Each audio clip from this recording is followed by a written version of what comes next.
외국에서 일하는 북한 노동자들의 집단 탈출 소식 어제 9시 뉴스에서 전해드렸는데요. 오늘은 북한 보위부, 그러니까 주민들 감시하는 권력기관이죠. 보위부의 간부도 지난해 탈북해 국내에 들어온 사실이 알려졌습니다. 네, 이따른 탈북에 김정은이 외무성 부상, 우리로 치면 외교부 차관을 가족과 함께 이 협동농장으로 추방한 것으로 전해졌습니다. 세종연구소 홍현익 수석연구위원과 함께 자세히 분석해 보겠습니다. 어서 오세요. 네, 어서 오세요. 안녕하십니까. 네. 브로커 없이 근로자들이 네. 러시아에서 탈출을 시도한 건 처음 아닌가요? 네, 처음이랍니다. 저도 네. 보통은 이제 그 중간에서 이제 탈북을 도와주는 사람들이 개입해서 이렇게 하는데 네. 이분들은 아주 그 자발적으로 근데 이제 보면은 지금 추정되기로는 작업 조장이 있어서 네. 작업 조장이 즉흥적으로 제안했고 왜냐하면은 미리 사전 모의하면 그 중에 간첩이 틀림없이 있거든요. 네, 네. 네. 그래서 들통이 나기 십상이기 때문에 즉흥적으로 해서 바로 그냥 탈북했다. 지난 8월 말에 상트페테르부르크, 과거의 레닌그라드의 네. 우리 총영사관에 전화가 걸려왔는데 이 노동자들이 탈북하고 싶고 한국에 망명하고 싶은데 도와달라. 그래서 문의하고 바로 탈북을 결행했고 지금은 이제 그 국제인권기구의 도움을 받아서 모처의 안가에 지금 있는데 결국은 이제 한국으로 들어오는 걸 이제 모색하고 있는 거죠. 근데 북한에서는 이 사실을 알고 러시아를 빠져나가지 못하게 지금 막고 있을 거 아닙니까? 그래서 이런 외교적인 과정을 거쳐서 결국은 한국으로 들어오지 않을까. 그런데 보통 보면은 네. 바로는 못 들어오고 네. 금년 말이나 내년 초나 들어오지 않을까 이렇게 추정이 됩니다. 네. 그럼 현재 이 북한 노동자들이 어디에 있는 걸로 알려지나요? 그러니까 지금 뭐 그 국제인권기구, 네. 인권기구 네. 뭐 여러 개가 있지만 그러니까요. 앰니스티 인터내셔널, 뭐 국제사면위원회라든지 이런 뭐 아니면 휴먼 라이츠 워치 뭐 네. 이런 데서 도와줘가지고 아주 비밀리에 안가라고 하는 곳에 네. 잘 이제 지금 있는 거죠. 신변보호를 받고 있겠죠. 신변보호 받고 있고 네. 우리 총영사관하고 이 인권기구와 협력해서 러시아 네. 정부에 출국을 허용해달라. 출국하려면 그 나라에서 그냥 보내주지 않잖아요. 네. 허락을 받는 절차를 진행 중인 거죠. 네. 지금 현재 중국이나 러시아에 나가 있는 북한 노동자 수가 얼마나 돼요? 통상 총해서 한 6만 명 이렇게 보는데요. 네. 6만 명이나 네, 오늘 나온 뉴스 보면은 네. 러시아에 2만 8천 명이라 그래요. 네. 제 예상보다 좀 많은데 중국에는 더 많을 것이 틀림없습니다. 그러면 그 2만 8천 명에도 5만 6천 명인데 그러나 중동이나 동남아에도 꽤 있거든요. 네. 그거 보면 6만 명이 넘지 않을까. 그 상페테르부르크에만 2천 명 정도 있다고 합니다. 네. 네. 그러면 저희 KBS가 올 상반기에 러시아 블라디보스톡에서 취재한 북한 노동자들의 근로 현장 보시겠습니다.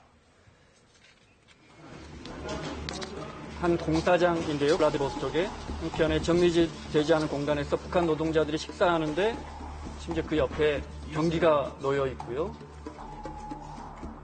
환경이 국토가 다 묵는데 어떤 냄새 갖고 간대? 그런 사람 이렇게 살아야 되나? 북한 노동자 숙소에 북한 인력 송출해서 사장이 나타났는데요. 국가계획분을 내지 않으면 북한에 못 간다 이렇게 말합니다. 아무리 국가계획가 내는 거죠. 무조건 국가주가 돈 나가는 다쳐서 걷기 힘든 노동자에게도 일을 종용하는데요. 이런 양반들이 한 3, 4년 그렇게 먹었습니다. 그러니까 내가 들어가고 있으니까 내가 타고 살았어요. 취재진이 입수한 북한 인력 송출회사 장부인데요. 해외 노동자들이 내야 할 국가계획분과 비행기표 값이 노동자별로 이렇게 빼곡하게 적혀 있고요. 할당된 국가계획분을 채우지 못하면 이제 미납액은 다음 달로 2월 됩니다. 네, 아무래도 출신 성분이 좋은 사람들을 해외로 내보낸다고 알고 있는데요. 이런 사람들을 계속 탈북을 한다는 건 어떻게 봐야 할까요? 네. 저분들이 그냥 보통 사람들이 아니라 네. 나가기 위해서 뇌물을 사실 주고 네. 왜냐하면 북한 내부에서 돈을 벌 수 없으니까 외국에 가서라도 돈이라도 벌겠다. 자기 네. 한 번 바쳐서 가족을 위해서 이제 나가는 건데 대부분 다 가족들은 인질로 북한에 잡혀 있습니다. 그러니까요. 그래서 저 사람들이 사실 도착하자마자 다들 탈북하고 싶지만 가족들 때문에 못하는 거죠. 그런데 이제 그 사람들이 최근에 와서는 돈을 자꾸 뺏어가요. 유엔 안보리 제재나 국제 제재가 심해지니까 네. 또 홍수가 났다 뭐 이래가지고 돈을 뺏어가니까 가뜩이나 110만 원을 월급으로 받으면 75만 원을 뺏어가서 자기 손에 들어오는 거는 40만 원도 안 되는데 거기서 또 뺏어가니까 네. 그럼 내가 여기 왜 나왔냐. 그래서 그 좌절감, 그 다음에 신변의 위협, 그리고 뭐 워낙 열악한 노동 환경에 떨어져서 죽기도 하고 그러니까 그래서 여러 가지 이유로 그냥 다 감행하는 거죠. 네. 네. 그렇다면 여기서 실제 이 러시아 건설 현장에서 일을 하다가 탈북한 이 북한 해외 노동자 전화로 연결해 보겠습니다. 네, 안녕하세요. 네, 안녕하세요. 네. 자, 한국에 오신 지는 얼마나 되셨습니까? 지금 2년이 다 되어가고 있습니다. 네. 하나원 나오신 지 한 2년 된 겁니까, 그럼? 예, 그렇죠. 네, 네. 해외 구체적으로 어디서 어떤 일 하셨나요? 저는, 북한에서, 파견 근로자로, 산크트페테르부르크에 있었어요, 러시아. 네. 그러면 건설 현장에 계셨던 거예요? 예, 그렇죠. 네. 그러면 하루에 몇 시간이나 일하셨고, 뭐, 주말까지도 일을 하셨나요, 혹시? 우리, 1년에 우리, 근로자들 자체가 휴식일이 일주일 정도밖에 안 됩니다. 7일. 네. 1년에요? 예, 1년에 7일. 그게, 설날에 이틀 놉니다. 1일과 2일 널고. 네. 그 다음에 김부자 생일, 3일을 넣으면 5일 아닙니까? 5일에, 10월 10일하고 8일로 이렇게 좀 넣는 걸로 봅니다. 그 다음에 뭐, 휴식이라는 게 없어요. 그냥 하루에 윤례시간 내지 윤례시간. 뭐, 일단 계획분이라고, 충성자금 계획분이라고 있기 때문에, 뭐, 쉬라고 해도 또 쉬지도 못합니다, 또. 네. 네. 그러면 그렇게 열심히 일하시면서 이 잠은 어디서 주무셨어요? 잠은 다 작업 현장에서 잡니다. 네. 이제, 러시아 당국에서도, 이렇게, 작업 현장에서는 자기 못하게 통제를 합니다. 그런데, 우리가 윤리시간 일을 하려면, 그렇게, 거기서 자지 않고서는 일을 못해요. 작업 네. 현장에서. 그러니까 식사는 작업 어떻게 현장에, 하셨어요? 지하, 이거 주택건설장 같은 거는 지하에 잠자리를 만들어 놓고, 가설물로, 칸을 만들고, 이렇게 하고 바닥에다가 판자책들 깔고 이렇게 하고 잡니다. 네. 네. 뭐, 정말 무슨 조건이라는 건 없어요. 조건 보장 자체가. 네. 그러면 그렇게 일하고 한 달에 얼마나 버셨어요? 아이고, 우리 한 달에 번다는 것보다 1년으로 계산해야 됩니다. 우리 조건에서는 네. 회사에서 1년 계획분을 줬어요. 1년에 너네 얼마 몰라. 우리 그때 8,000달러, 7,000달러 내지 8,000달러고 저 개선입니다. 해마다 저 계획분이라고. 예. 우리 돈으로 한 8,900만 원 정도? 그렇죠. 예. 우리 한국 돈으로 하면 8,900만 원 정도 1년 계획분을 주는데 그게 이제 우리 한국에서 같으면 나도 지금 건설자로 일하고 있습니다. 근데 한국에서 같으면 잠깐 봅니다. 900만 원. 근데 러시아에서는 손상 벌기 힘든 게 9만 원 돈이에요. 800만 원, 900만 원. 네. 그러니까 1년 계획분을 줘서 그 계획분을 다 하고 나머지 돈을 주게끔 그 계획을 했습니다. 계약을. 회사의 사장님이 1년 계약분 다 하고 나머지도 당신네 주머니에 주어준다. 한게 도무지 할 수가 없는 거예요. 계획을. 그러면 김 선생님 손에 쥐는 돈은 얼마나 됩니까? 그러니까 결론은 1년에 벌써 1,000달러 주기가 힘들어요. 1년에. 1년에 1,000달러면 100만 원. 예, 주기도 그렇죠. 100만 원도 못 봅니다. 쉽지 않다. 이제 각도 회사마다 이제 사장들에 따라서 조금 좀 달라요. 네. 어떤 사장들은 노동자들을 위해서 좀 이렇게 생각을 해주는 사장들을 밑에서 일하면 네. 돈을 좀 벌고, 그렇지 않고 나쁜 놈들이죠. 강도 같은 사장들 밑에서 일하면 3년 동안에 300만 원 벌면 정말 우둥이다 그래요. 우둥 3년 동안에. 네. 실제로 북한 이 해외 노동자들 사이에서 이 탈북에 대한 얘기도 좀 오가나요? 아유, 탈북보다 그저 우리 건설장을 뛰쳐나가서 돈을 벌고 가자고 합니다. 북한을 탈북한다는 소리는, 정말 내놓고 말은 못 합니다. 그러나, 그 작업 현장에서 뛰어서 돈을 벌어가지고 우리 북한으로 가자. 초보적으로 말은 그렇게 해서, 잠적도를 하고 있습니다. 네, 알겠습니다. 아무쪼록 우리 생활에 잘 적응하시길 바라고요. 오늘 전화 연결 고맙습니다. 네, 감사합니다. 네, 러시아 건설 현장에서 일한 근로자의 이제 네. 뭐 체험담 들어보셨는데 네. 박사님 어떻게 보셨어요?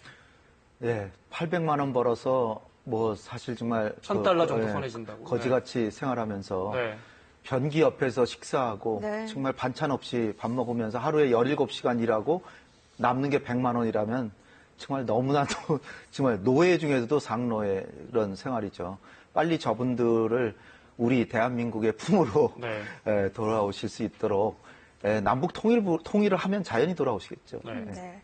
이렇게 해외에서 일하는 북한 노동자분들뿐만 아니라 요즘에는 이제 북한 엘리트층의 네. 탈북도 이어지고 있습니다. 오늘에는 이 보위부 간부가 들어왔다는 소식도 들어왔어요. 네. 그러니까 최근의 특징이 해외에 나가 있는 노동자들이나 네. 아니면 엘리트들의 이탈이 이제 심한 거죠. 네. 뭐 이를테면 뭐 과학 영재가 홍콩의 수학 유니버시아드대 네. 올림피아드대에 나왔다가 이탈한다든지 네. 뭐 탈북형 이민형 탈북이라고 하죠. 네. 생계형 그리고 뭐 탈북이 생계형 탈북, 아니고. 유학형 탈북. 네. 그러니까 이제 북한이 지금 사실 절대적으로 남한의 1인당 소득의 20분의 1 수준이지만 지금 경제가 이렇게 아주 그냥 무너져 가고 있지는 않거든요. 네. 네. 그러니까 생계를 위해서 탈출하는 건 조금 줄었고 오히려 다른 목적에 이를테면 엘리트들 탈북이 늘었다는 거는 먹고 살만한 사람들이 정말 이제는 잘 살기 위해서 아주 많이 잘 살기 위해서 네. 그냥 굶어 죽고서 탈출하는 게 아니라 더 잘 살기 위해서 네. 또 애들 교육을 위해서 이렇게 해서 이탈하고요. 이를테면 외교관 중에 간부급이라든지 아니면 돈 자체를 들고 그냥 김정은의 비자금을 갖고 친다든지 이런 일들이 이제 많이 일어나고 그러니까 외국에 나가보면 북한하고 너무나 대비되니까 네. 외국화 접하는 사람들은 이탈이 그냥 가속화되는 거죠. 예. 이런 가운데 태영호 영국 주재, 런던 주재 북한 공사가 네. 탈북한 책임을 물어서 직속 상관이 외무 부상을 숙청했다. 네. 여기서 말하는 숙청이라는 게 어떤 개념입니까? 숙청이 제일 심한 거는 처형이고 네. 네. 그다음엔 정치범 수용소고 이 사람 같은 경우에는 가족들하고 함께 집단 농장에 이제 보냈는데 네, 유배시키는 거. 네, 그냥 일종의 유배고 반성 좀 해라는 건데 네. 이 당적을 박탈한 거 보면 돌아오기 힘들지 않나 이렇게 생각되고요. 최룡해 같은 경우는 최룡해도 이게 집단 농장에 가서 노동 좀 하고 왔거든요. 네. 그런데 이제 당적 같은 건 다 놔두고 갔으니까 진짜 반성만 하라는 거고 이 사람은 책임을 심하게 물은 건데 이 사람이 김일성 훈장까지 탄 사람이고 그런데 이제 금년에 유럽에서 벌어진 게 태영호 공사 탈북 직전 직후에 지금 노동자들 10명 탈출한 상트페테르부르크에서 무역대표부 간부가 탈출했고 그 다음에 또 같은 러시아의 블라디보스톡의 무역대표부에 있는 그 간부가 김정은이 비자금을 들고 달아났단 말이죠. 그래서 네. 이거 보니까 유럽 담당은 누군가 문책을 당하지 않을 수 없어가지고 이 사람 심하게 이제 당한 것 같습니다. 이 사람 외에도 몇 사람이 더 유럽 담당한 사람들은 지금 숙청되고 있답니다. 네. 그러니까 웬만하면은 노동당 출당까지는 잘 안 시킨다고 하던데요. 가족까지 또 다 같이 추방하고요. 굉장히 무거운 사안으로 받아들이고 있는 것 같아요. 그렇죠. 지금 김정은이는 이제 이를테면 우리말로 많이 얘기하는 시범 케이스. 네. 본보기를 보인다는 차원에서 그대로 놔뒀다간 자칫하면 기강 자체가 무너진다. 그런 차원에서 아주 심하게 이렇게 다루는 것 같습니다. 네. 알겠습니다. 박사님 보시기에 어때요? 탈북 추세가 과거랑 분명히 달라졌는데 이 네. 추세 어떻게 예상하십니까? 일단은 탈북자 수 자체를 보면 김정은 말기에 2,900명까지 갔는데 1년에요. 근데 지금은 1,500명입니다. 그러니까 네. 김정은 집권해서는 오히려 줄어들었다. 총 민원은 줄었지만 상층부가 균열이 심각해지고 있다고 하는 것은 이게 김정은에 대한 이 통치 체제에 대한 이 아는 사람 또는 가진 사람들의 불만이 많아지고 있다는 네. 것은 그야말로 체제의 균열이 있다는 것이거든요. 그렇기 때문에 김정은이 이것에 대해서 국제 제재가 있어서 통치 자금이 줄어드니까 이들에게 나눠주는 게 줄어들고 그러니까 불만이 쌓이는데 불만이 쌓여서 탈북하니까 더 강압 정치를 더하고 폭정을 더하니까 또 탈북이 늘어나고 네. 그러니까 이게 악순환이 돼서 상류층의 탈북은 계속되지 않을까 이렇게 보입니다. 네. 세종연구소의 홍현익 박사와 함께했습니다. 고맙습니다. 감사합니다.